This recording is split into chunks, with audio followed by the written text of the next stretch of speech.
Yeah. Ready? Jenna, you ready? Okay, you're live.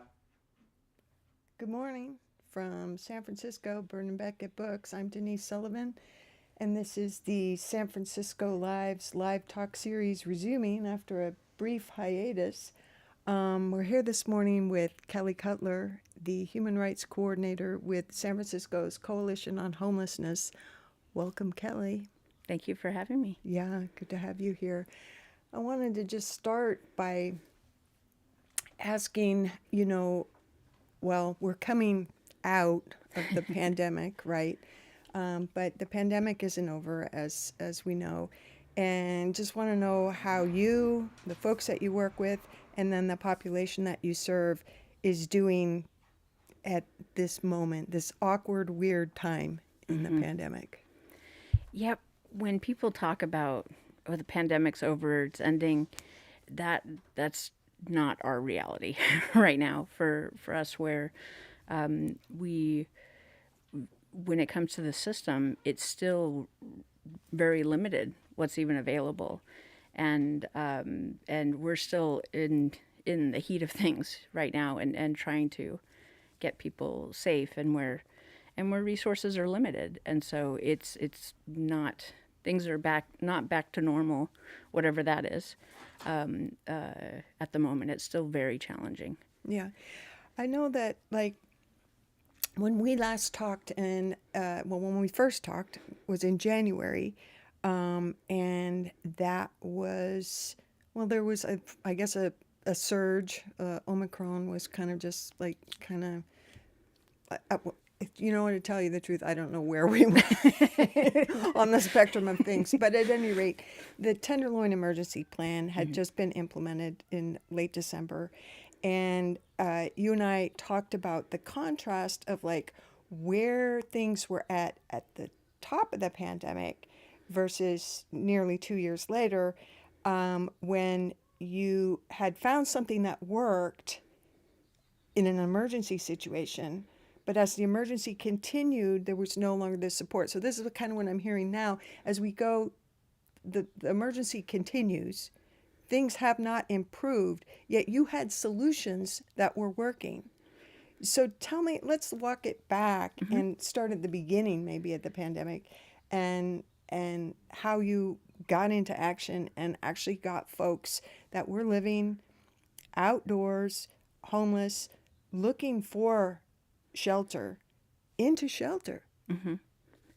Well, oh yes. So when things were challenging before COVID, when COVID hit, it took things to a whole new level, where and all like the rules and the game, how it was, went out the window. Everything shut down, from access to shelters. So the 311, there's the system that was put together so that people could get on a wait list to get into shelter. There were between 1,100 to 1,400 people waiting for a temporary shelter bed.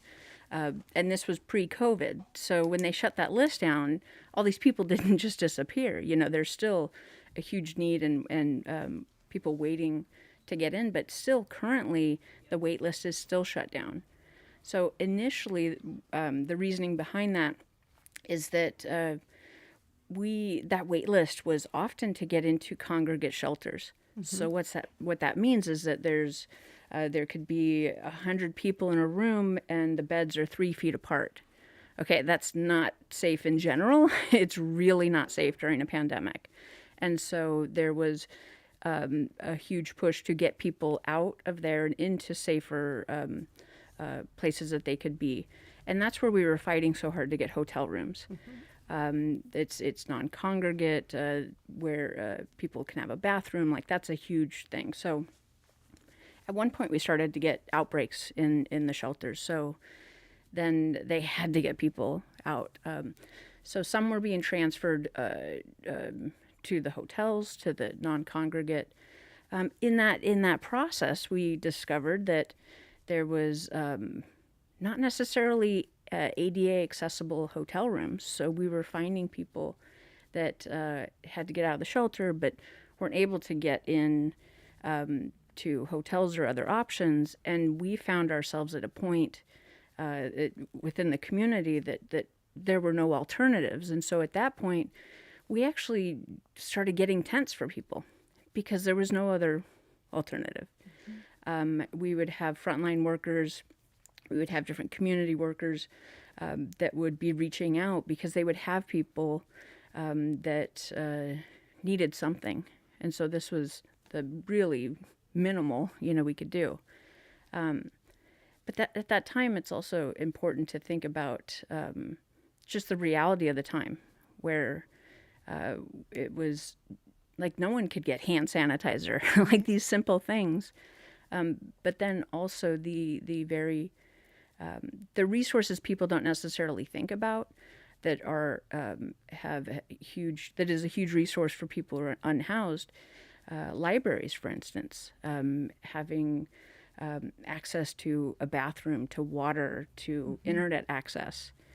Then other things where that when it came to food. So this is such a foodie town, and people, that's not something that you heard as much before about people not having enough food or water. And those were like huge things that were coming up on outreach. So when we got the hotels, then, so the first TL plan was a lot of the different community members and groups and providers and advocates coming together with the city and working together to get people into those hotel rooms and those resources. That's also around the time that the tent cities were created. So we were just, coming together to look for resources.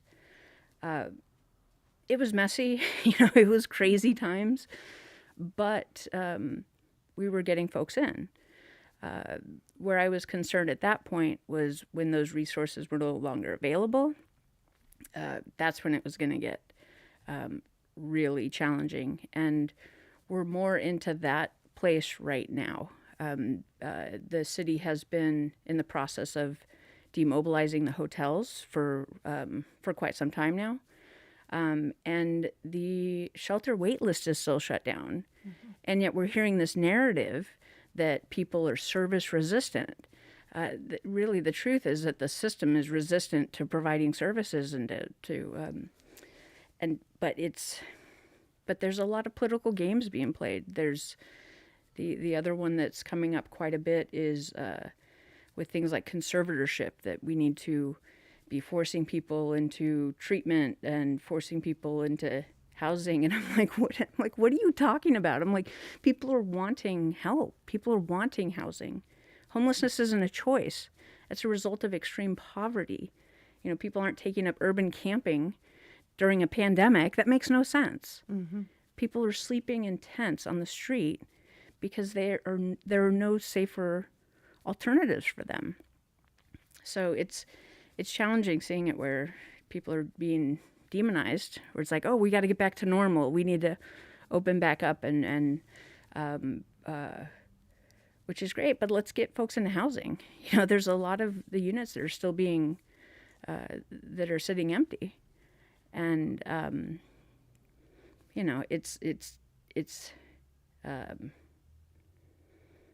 it's a challenging situation. Yeah, to say the least. I mean, what I hear is, it seems simple because you do have solutions that work. And the truth of it is exactly what you're saying. Folks do not want to be in the situation that they're in. They want to receive help.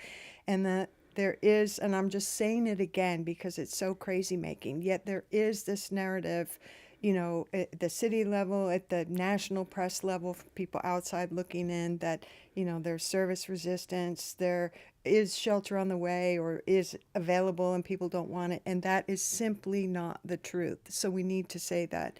But since we're not going to solve that problem or make anyone see it our way this morning, I'd like to just know on a more personal and human level, because this is your area of expertise, how do you cope and how do you help the people that you serve cope in the face of such a, horrible and intense and frustrating reality, which is, I know that you're feeling this and you need this, and I would like to help you, yet boom, boom, boom, boom, boom.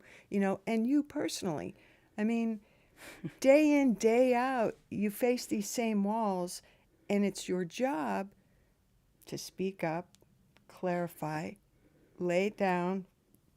Once again, it's this simple.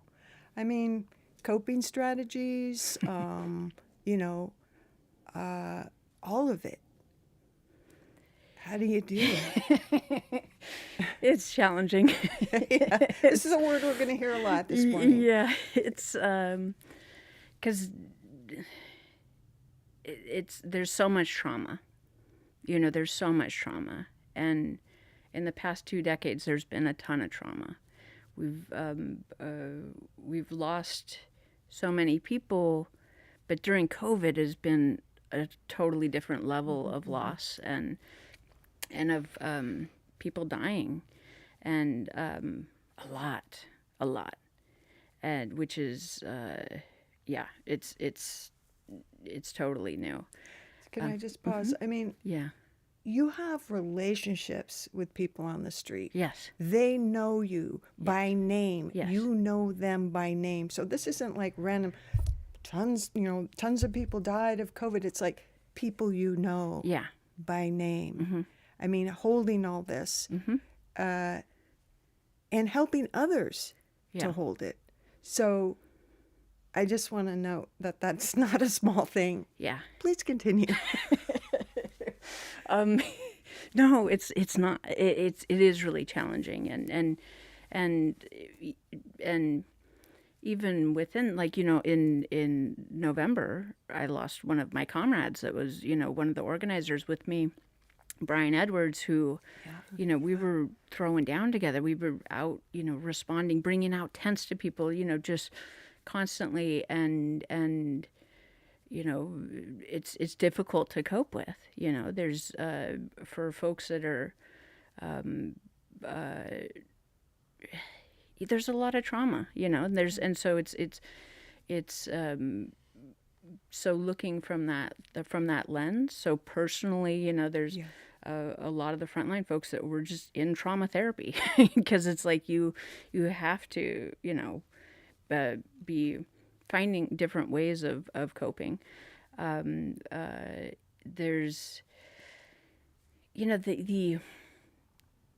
the easy part, the part that I love is actually going on outreach and talking to people.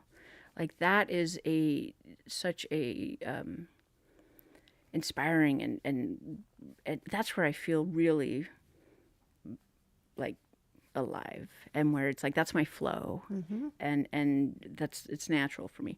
City Hall, not so much. I'm like, oh, and that's the part of the job where it's like, okay, we got to do this part. But when you have your comrades and the folks that you're working with, and for people to have opportunities to step up and speak their truth is so powerful. And but also when I go out, like I'll go to a sweep or or they call them encampment resolutions, resolve for who, I think that's what, Right. and where I'll go out and I'll see something, and then I'll get to know the person, and I'm like, do you want to work together and we can fight back? I can give you an example, a recent please. one. So there was a resolution happening, and I had just run across it because I was going shopping for groceries and I saw the sign. So I was like, okay, good, I'm going to go out to that one. And there was a strip, and there was, I'm thinking like 7 or 8 tents, lined up in this one particular area. And I showed up the day of the sweep, and there was only one remaining. And I was like, what's going on? So I always get to find out what's going on because you just ask and people will tell you. And so I saw the city workers go by and kind of, tap this tent and went on to the other area. So I went behind and I said, hey, what is the city telling you to do? And he said, well, they said I need to move my tent off this block. And I said, hold on one second. I said, they're not supposed to be displacing you. They're supposed to be offering you resources. Would you like resources? And he says, yes, yes. He says, hold on. And because he was still in the tent, so I couldn't see him. And he came out and he gets in his wheelchair. And I look down and both of his feet are in casts because both of his feet are broken. So he can't walk. And yet the city is telling him that he needs to move off the block. To where? We don't know. There's no answer to that. Oh, move along to where? And so I said, hold on. Would you like to work together, to push back? And I ask people, the way that I approach people, I say, what can the city offer you where you would feel safe? Like, it's a really simple thing. And he said, I need where I would feel safe is somewhere where I could, not in a congregate, but like in an individual room and with a bathroom. He's like, I need that right now because I'm not mobile. And I said, okay, that's not asking too much. That's really simple. And so we started to advocate, went and got the workers to come back. And really the frontline workers, they can only do what they have resources, to be able to do. And they didn't have resources that day. So I said, okay, well, if you don't have resources, then just leave them alone, It's like, and so he was very grateful that they didn't displace him or take his tent, which is often the norm.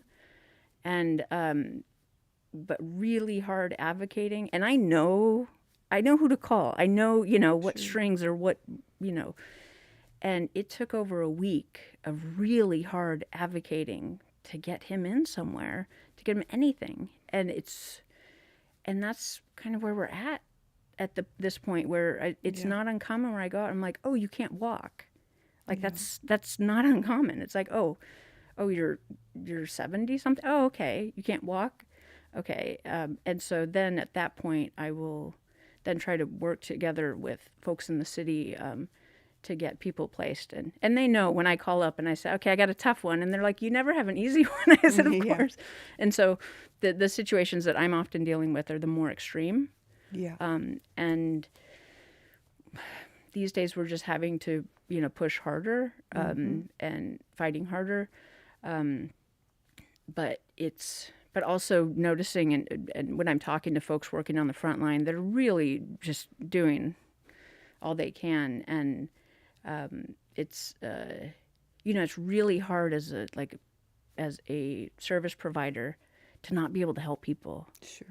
And so I see where folks on the front line who are not making a lot of money, can barely keep a roof over their head, are struggling in that way of not being able. And so then even more so, there's a real bite to that, people are service resistant, these narratives where it's like, it's a lie. Yeah. And I said, try and help someone. See how difficult it is to help someone these days. And, but within that, back to your question about what we do to manage, there's, it's tough. And, sometimes I had one that was an old school outreach worker that I've known for years, and he's looking out and he's like, hey, I'm gonna, you need to come for the weekend to get away for a bit. And so it's really helpful having, different people who know you and understand what your reality is and what you're going through, what we're dealing with. Yeah. Because oftentimes, like, I'll go and if I'm with family or other people, they have no idea what I'm talking about.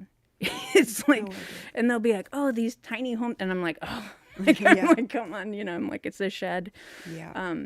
And so it's really nice having people that are speaking your same language and are able to provide that support. And I'm hearing more and more of talk within the community of being more intentional and of providing that kind of support, because we need it right now. We've needed it, and it's been a huge struggle within COVID and before. But now you're really worn down because of this intense period. I get it. I picked up when you said you really are in your flow when you're interacting with people like that, and I just wonder, like, you know, I mean, human rights is your area. Speaking up for folks in need, that's what you do. So, what called you to this work? And if you can think back at even, you know, the earliest time where maybe you knew you wanted to get into supportive services, but, you know, didn't have a name for it. Well, there, the one story I can remember from when I was little, and I was always kind of, you know, everyone said that I would, you know, march to the beat of my own drum, or I'd, you know, go off and, you know, do my own things. But one time I was watching 60 Minutes with my parents and my family, and I'm like in elementary school, you know, I'm like really little, and it was something about with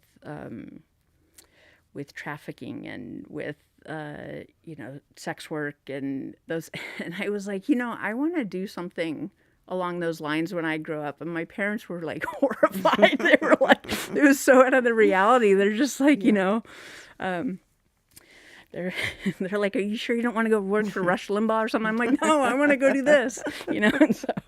And so they wondered what, you know, rock they found me under, because it just was not lining up with their thing. And so and I knew I wanted to go, like, I've always kind of known I wanted to do something where it was helping and where it was connected with the community, and then I had, you know, I went along the lines of like social work, and I had worked with kids for a while, but dealing with their parents was such a headache.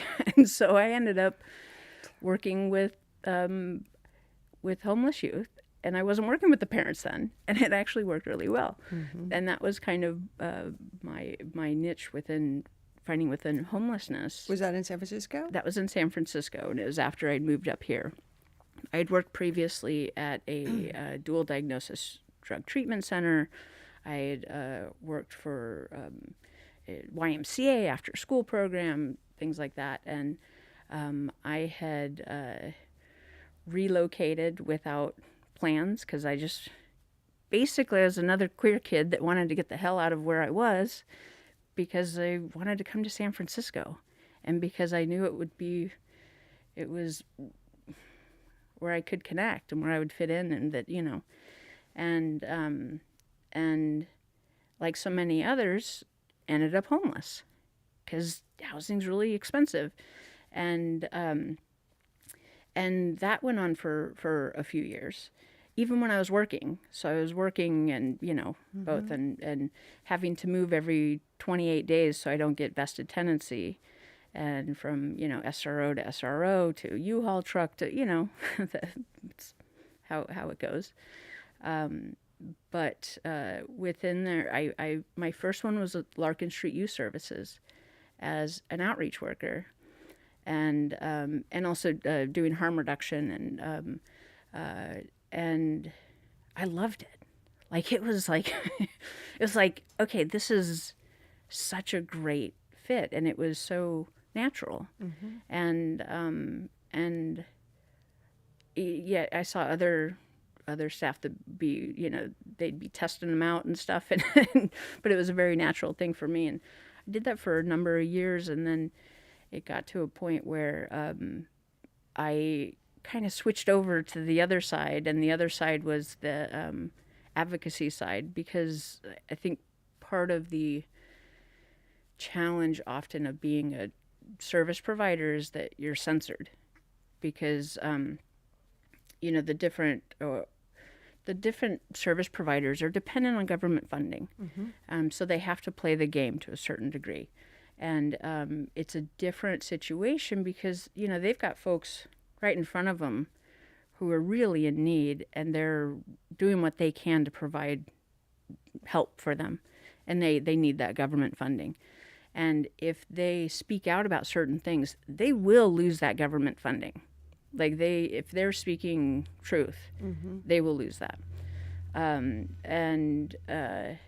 So with the Coalition on Homelessness, what I discovered was I was doing outreach for the coalition, And I was like, wait, I can write about this. I can talk about this. Like, it hit me, and it was such a just freeing experience, and just that realization to be like, oh, I can talk about what people are saying to me, what I'm seeing happening, and seeing how the policy connects to and actually how it plays out, because it's very different. Like, these things in theory may sound great, and that's why it's being pitched a certain way, but the reality of it is very different.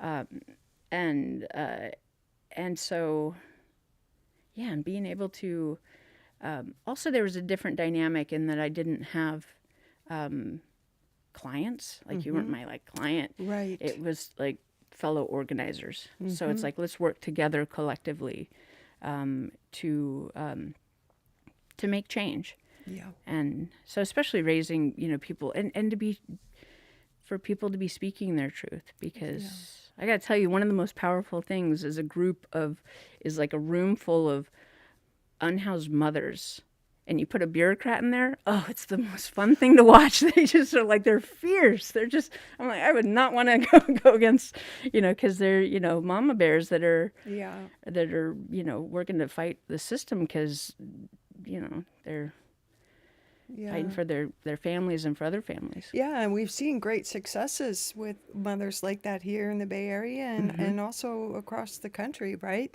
That works. We know that's a model that works.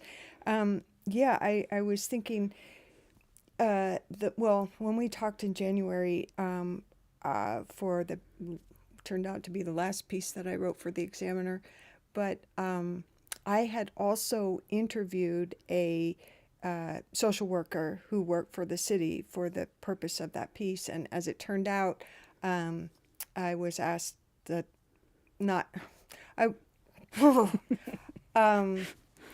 I couldn't use an unnamed source, and the social worker could not go name, and this is what you're talking about, that there's all these rules and regulations inside, and then I came up against it. I should have been able to use the person as a source, but at any rate, you do not have that limitation. And I wonder, there's it seems like so few people in your position, that it really takes the community members, as you say, to come along with you. Do you want to fight this? And then the more people who join you, the chorus grows, right? But that leads me to a few things.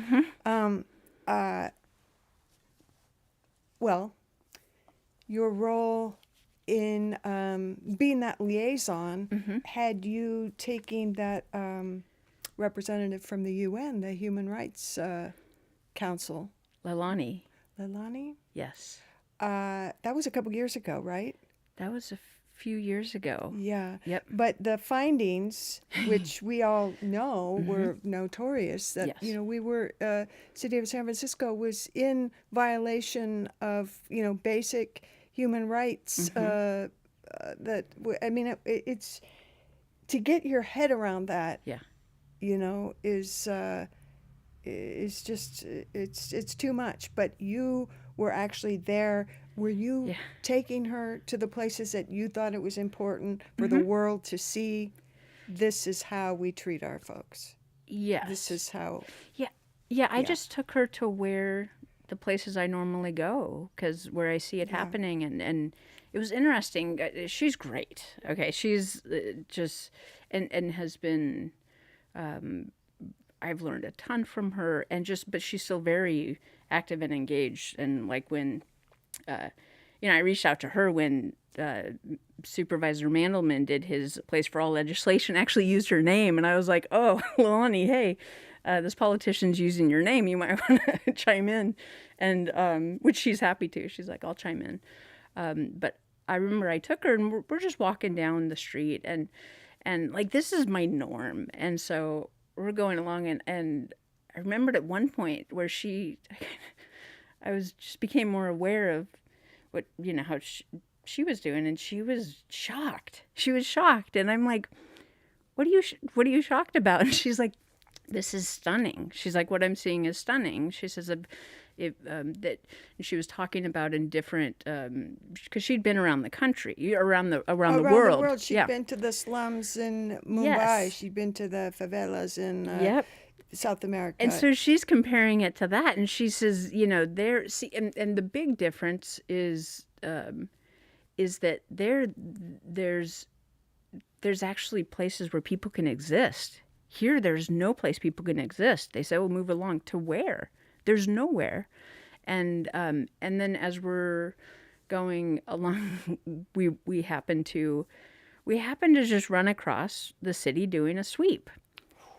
And which I see, on a regular basis. It was the timing of it, and she was just watching, and when people see these in person, like in real life, like they may have heard about or read my writing about a sweep as I'm explaining it, or videos, and they go. I remember for one sweep, it was a bad one, but there was a professor from USF that I presented at their classes and stuff a lot, and decided to come out for the sweep, and afterwards they were just like, that was so traumatic, and just witnessing, she's like, it wasn't even happening to me, and it was so traumatic, and because it's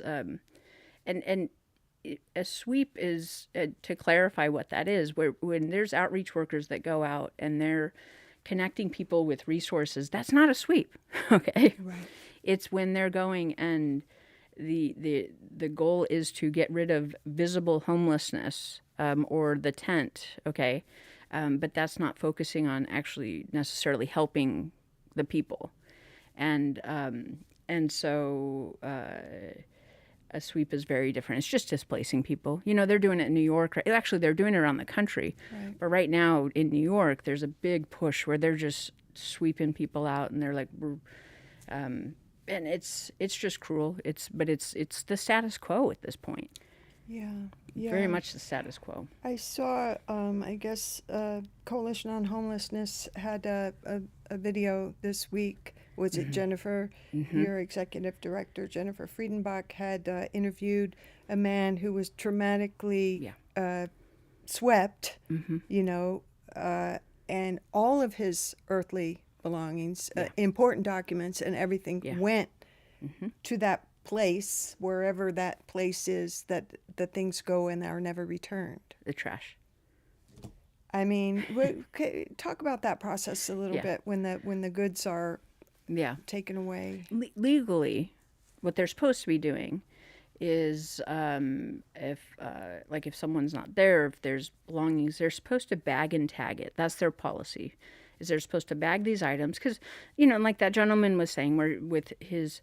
And this is common. We hear this like every time I go out. This is things. It's not like this side thing that happens. It's like basically everyone you talk to, this has happened where they'll lose their identification. They'll lose medication.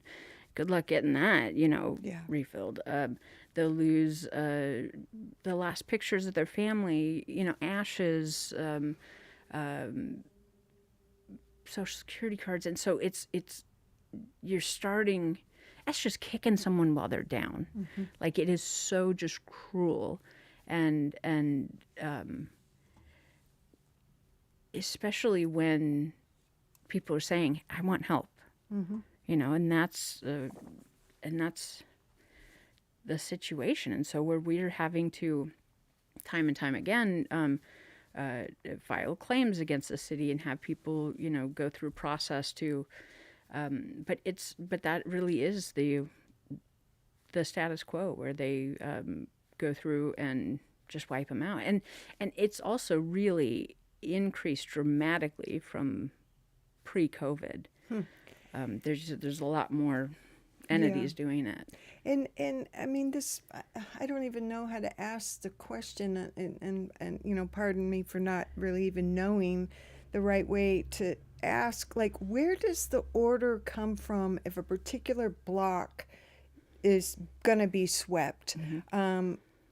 Is it from the residents? Is it just a random choice by the city or law enforcement? Like, who decides, okay, we're going to sweep here today and take away all these people's possessions and displace them? Yeah, it's not random. It's not. At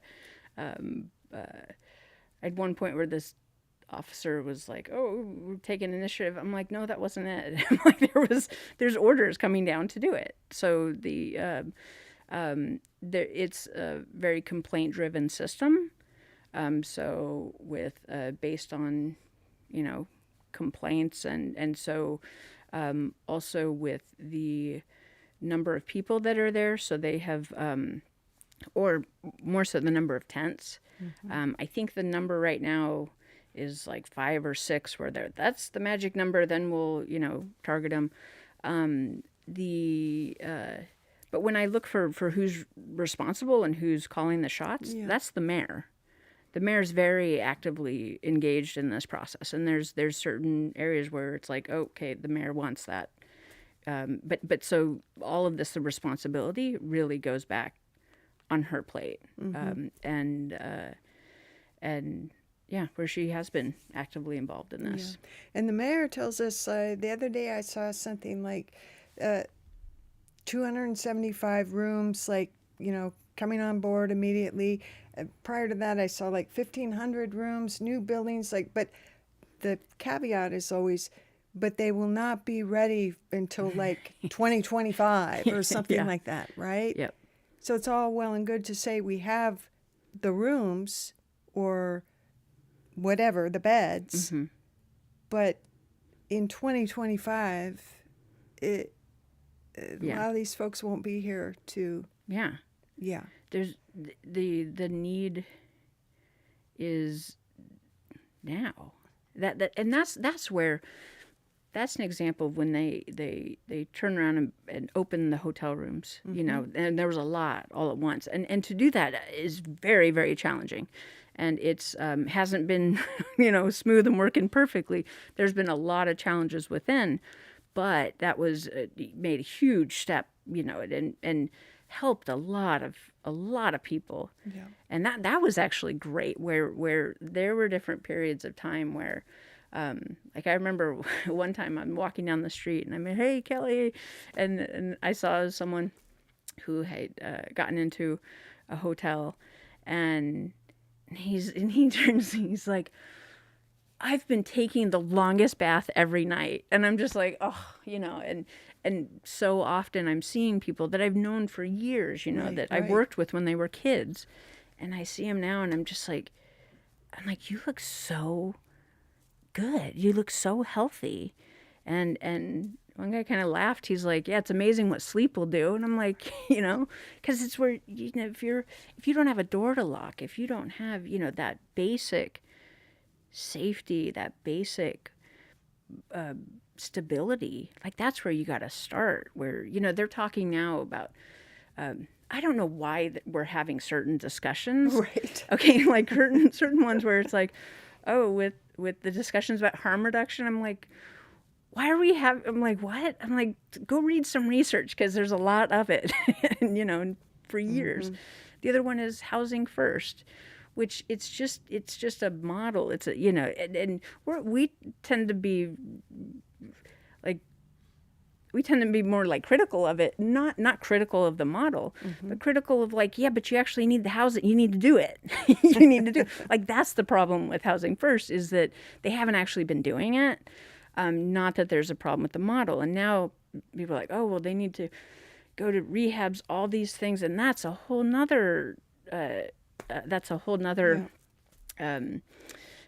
distraction, where it's like that the resources aren't available there. But then also where it's, if someone goes somewhere for 30 days, then after the 30 days, if there's that no stability, that no, housing, which is a basic thing to be able to work with people with their mental health, with, with different use, with everything. And so that's the kind of basic thing when it comes to, and yet we're debating these models. And, there's lots of reasons for that.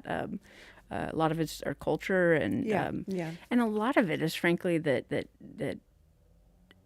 there's so much stigma and oftentimes hatred of poor people, and because a lot of these things that the government does costs more than just helping people. And so it makes no sense. These operations that they've been having, Right. like the TL plan, I'm going there and I'm like, there was one operation. There was a number of folks. It was a pretty large encampment, folks I've known for years. And they didn't really have many resources that they'd offer. And yet I saw like over 30 staff. I'm like, why are there so many people? I'm like, we could have housed, so. Yeah. Well, so, I mean, it's safe to say that the TL plan is completed now. The emergency plan, that period is over, and it was a failure.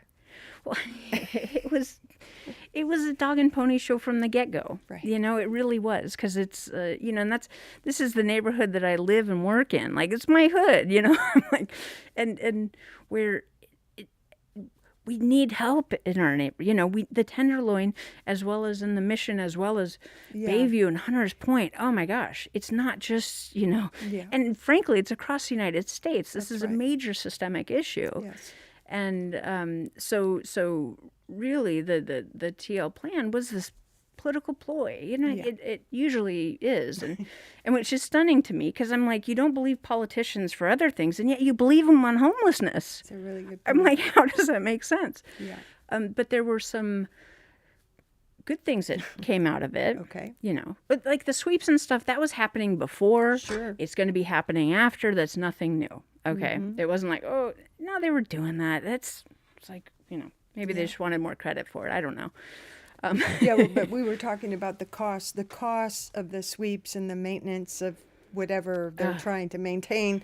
Yeah. Is more costly than actually helping Yeah. people. And that's another one of those very frustrating things that you're contending with every day. This is the thing. Some of us have the luxury of thinking about it. Oh, yes, and the homeless situation in San Francisco. That must be so frustrating. Yes, it must is. be so terrible.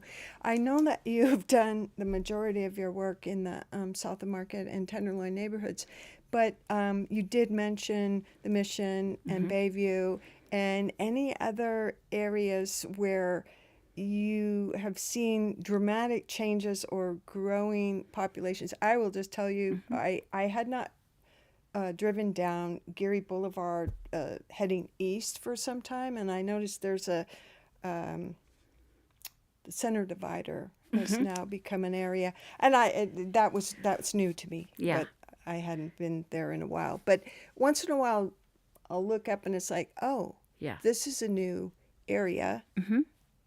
Because it's safe, apparently. It's not vulnerable to sweeps or other kinds of vulnerabilities that folks have to contend with when they are camping. They will get swept. It's and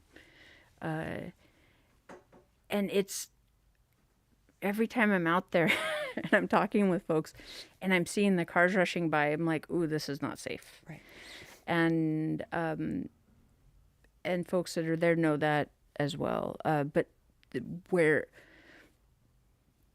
the challenge is that no matter where they go, your mere existence is criminalized. It is in liberal, progressive San Francisco. We have the most anti-homeless laws out of any city in California. Okay, it's against a lot of sit down. It's against a lot of lie down. These are basic life-sustaining activities that everybody has to do.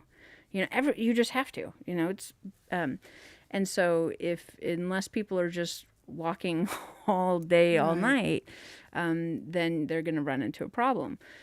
So as people get where you see folks is because they've been pushed from other areas, and where as the TL plan has gone, then it's just push folks to other areas. There is some there are some good things that came out of it, where there was when they would get a number of people into like the hotels, as soon as resources became available, boom, they were filled. That's not the issue. The other narrative you hear, oh, we had to build a relationship. We need to build this trust. No, you need to offer like real resources, and people will jump at it. It's not this other stuff. It's like people are desperate and want it now, but then you actually have to have that.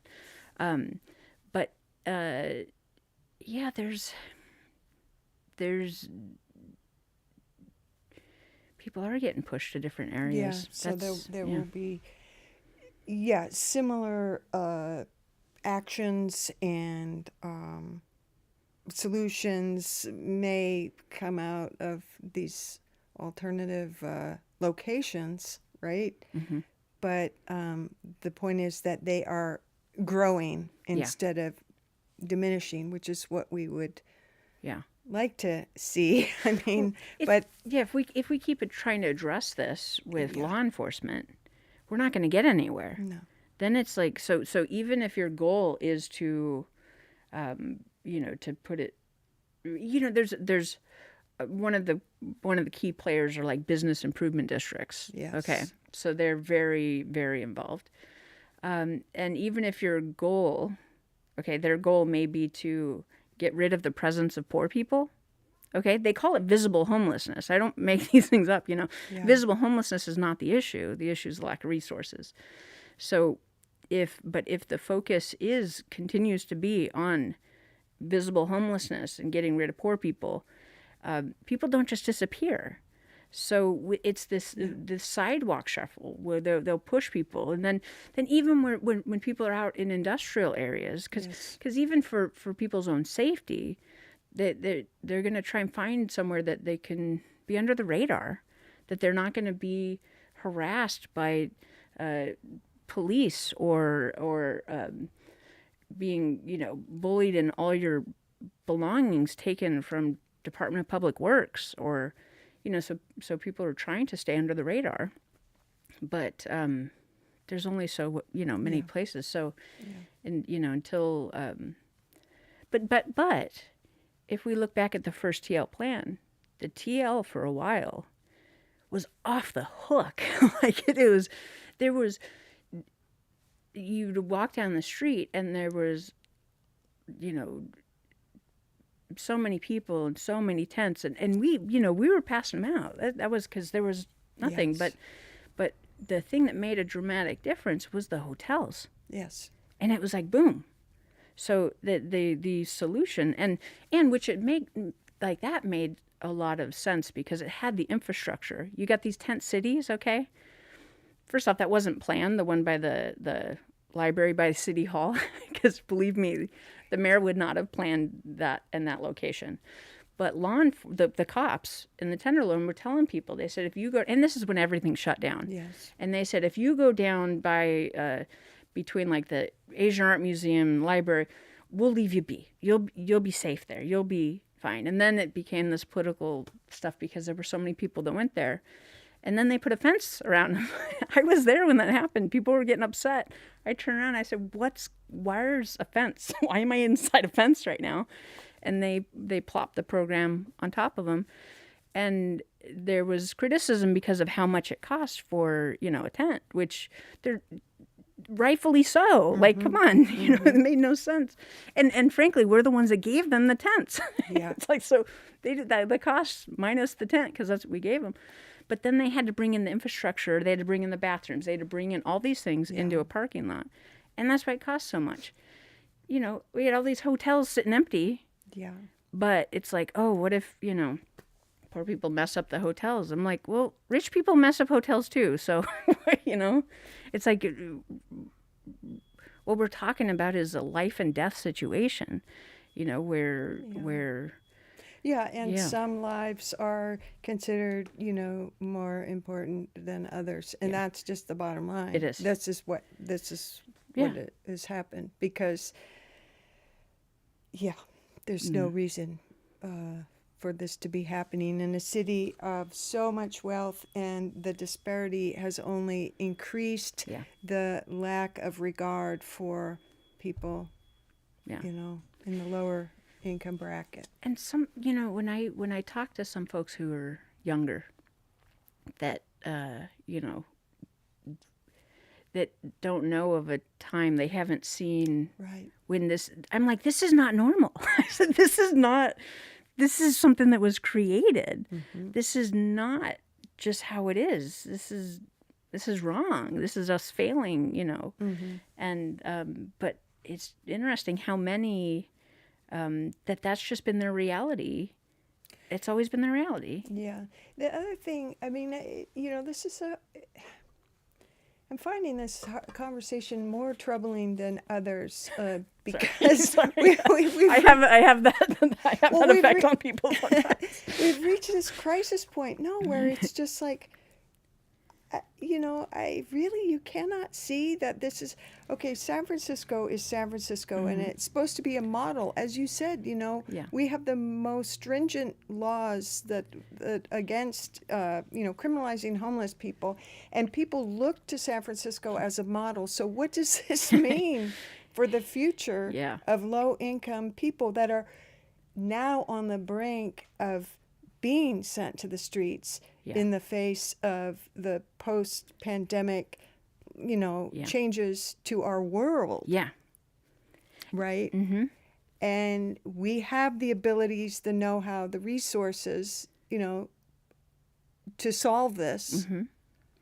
And yet, so this is why I say it's troubling. Again, I'm going back to the beginning where I say, and you deal with this every day. But at the same time, there's always different, sides. Like we have, in certain ways, with Prop C, with our city, our home. The basic one is like to tax the wealthy corporations, okay, and that which it's.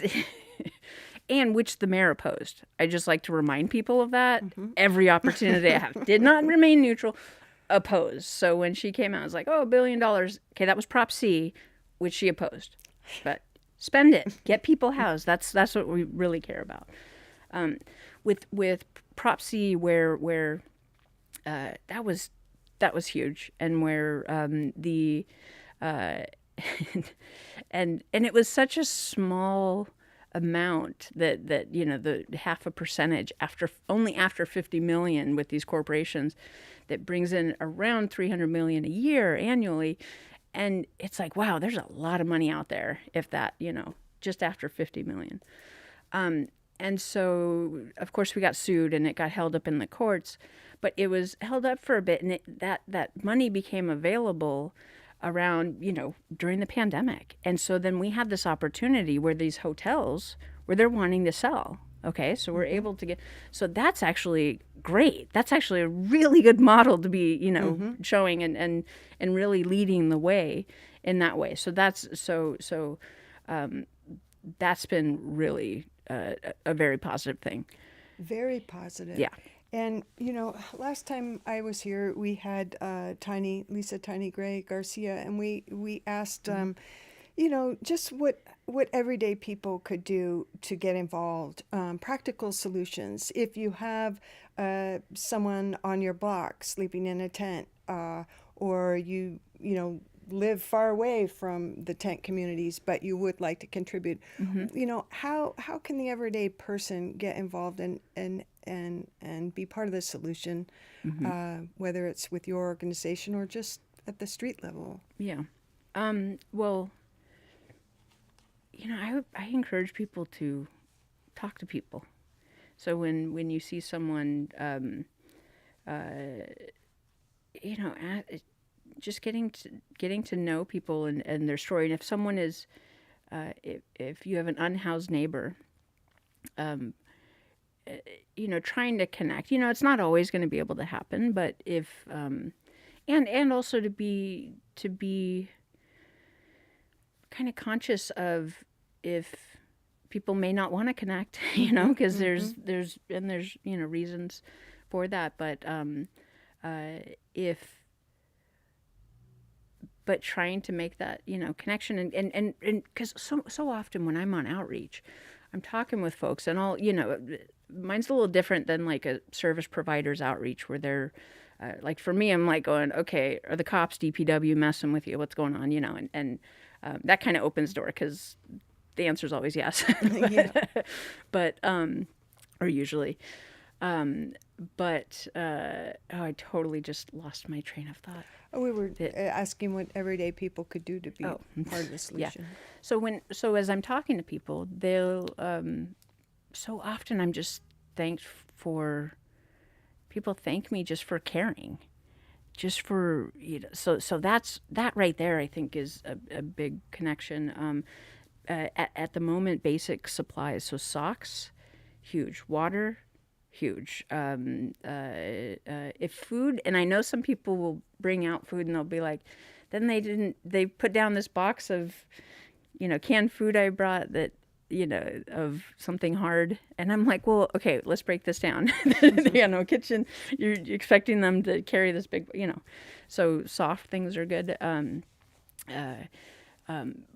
But also with reaching out and getting involved with like the coalition, and we're connected with a lot of other orgs, and I wanted you to mention any partners or people that you think are doing good work also that you work, in partnership. Oh gosh, there's so many that are doing great work. There's a lot of folks. We've got Western Regional Advocacy Project, which is West Coast organizers on homelessness, because we're all kind of dealing with the same things but in a different way. It just looks a little different based on locations. Locally, there's some great service providers, and just a couple. Like I was like, Homeless Youth Alliance. They're amazing.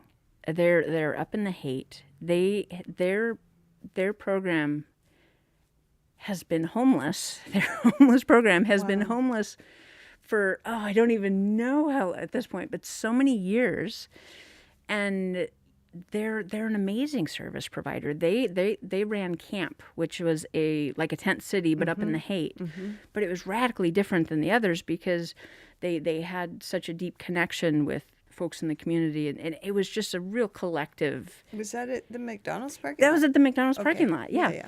And there was some controversy at first, and it was just like, come on. It's like, and it ended up being such a really challenging and, but it was really beautiful to watch. And like, I was so impressed, and just, that was really cool. Wow.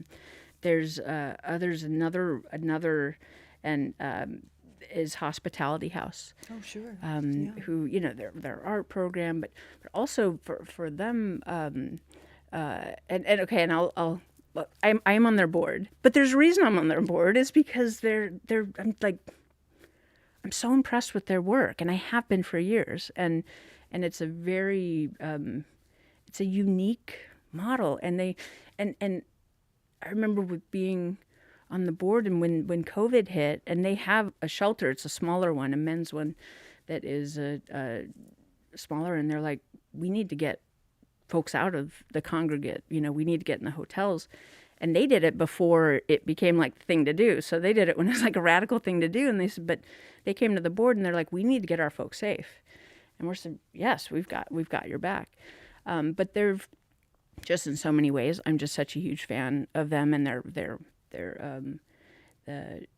work, their jobs program, and their art program. There's just so many. And then I got one more. Please, yeah. And there's a bunch, but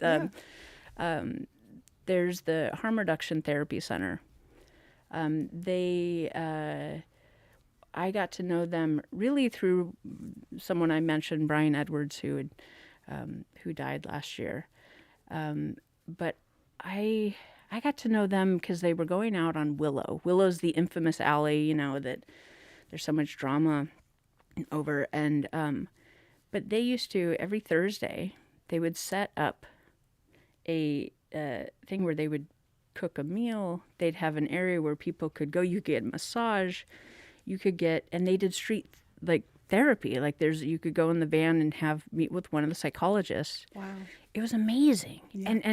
And people would come, and it became this thing where it was like, that right there, not cops, okay, doing sweeps, but that and creating that community and bringing folks together, that has a radical impact. Like that was when you would walk down on Thursdays down Willow, it was so safe, and it was so, and where, they and it was really bringing community together, and it was beautiful. Yeah. And it was very, and all of their work and just the way of their thinking is very trauma informed, because dealing with so much trauma. You know, because the reality these days where you're walking down the street, and when I'm walking down, if someone's laying on the ground, I'm checking to see if they're alive. Yes. And this is every day. And I got my Narcan because, you know, we've got a tainted supply right now. And then we got political games going on, and our folks are dying, you know. And it's people that, you know, we know it's not just numbers. Right. It's like it's every week, you know. Well, I mean, that's a pretty significant thing to say that they were able, and it's the harm Reduction Therapy Center. Therapy Center, is just through, you know, taking this action that they can literally change like the whole vibe on the street from, you know, just, I mean. Yep. And it's possible. It's totally possible. And there were others involved. You had Glide, because that's another. See, the list goes on. There's so many great people and groups and orgs working on this. Glide does amazing work, absolutely amazing work. But they were also part of it. It was collective. So all the different. So then you had the Faithful Fools, another one. They were part of it. And the coalition, we would go out and help people who got citations for sitting down and ridiculous things like that. And so it was really collective coming together. And, but it... And people with the lived experience too. We have to stress that, right? Yes.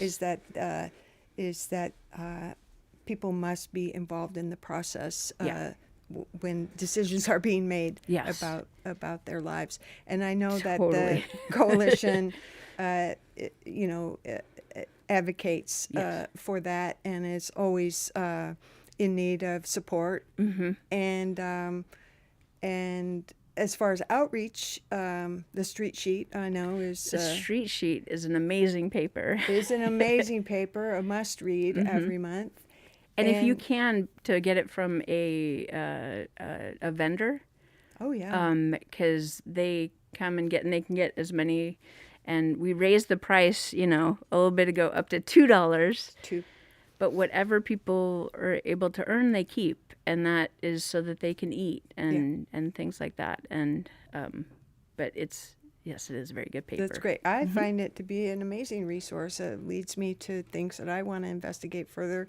And just, are there other advocates? I think you mentioned Nuala before the broadcast, but some advocates in the press or reporting, people doing good work in the name of getting people shelter. Well, that's the I know it's a mixed bag. I know, I'm like, that's a whole mixed one. But well, with Nuala's reporting has been amazing. And Nuala Bashari is with the Public Press. With Public Press, right. She did with Lord what was it, the one on HSOC, which is Healthy Streets Operations Center, and they actually they texted it was a podcast and texted it to me the day that it was actually the day that Brian died, and so it was really one of those days. And I heard, and they're like, I know this is, but it came out today, you know. And then after a full day of just nonstop calls, and I got, you know, I popped it in my ear on the walk home, and it was amazing, and so much of it, like she broke it down, like she gets it. She does such great reporting, but also what they used were a lot of these interviews that were done of people speaking about what their experience was on the street. Right. And so I collected a whole bunch of recordings for the local homeless coordinating board, because we were having the city, the entity that responds to street homelessness, the Healthy Streets Operations Center. We were having them they were giving their quarterly report to the local homeless coordinating board, which I'm on. And I was thinking about it. I said, you know, that now that it's like online, at the moment, because of COVID, it's really not accessible to the people that are being directly impacted. So we'll go out and people have 2-minute comments, so let's record 2-minute comments from people, and played it in there, and they use that within the podcast, and so that was thrilling to me, was that people were able, that people's stories were being lifted up. Yeah. And then what Nuala did was like weaving it into the actual policy and what's really going on.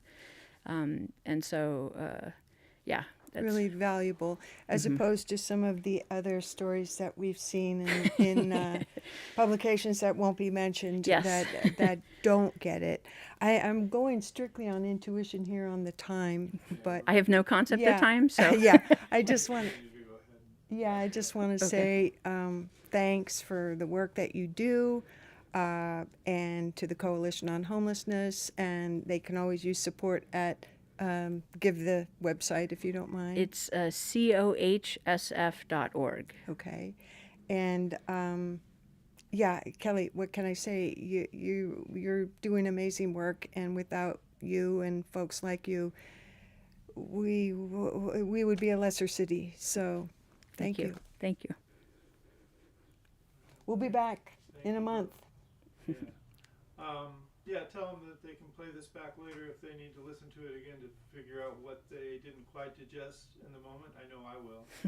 So they can't hear me. You tell them that. Okay, and This we'll will be be- back next month. Well, tell them this will be up on This- Facebook and YouTube. We'll be up on Facebook Instantly. and YouTube Yeah. immediately today. So if you're just tuning in now, you can scroll back to the beginning and hear every last word that Kelly and I had to say on the subject of getting people indoors, housed, and safe in the city of San Francisco. Thank you, folks. We're here the second Sunday of each month. I'm Denise Sullivan. This is Kelly Cutler, and have a good Sunday. Great. Thank you so much. And thanks, Bird and Beckett, Jenna and Eric. You want to stop the stream there? Yeah. All right. Thank you. Okay.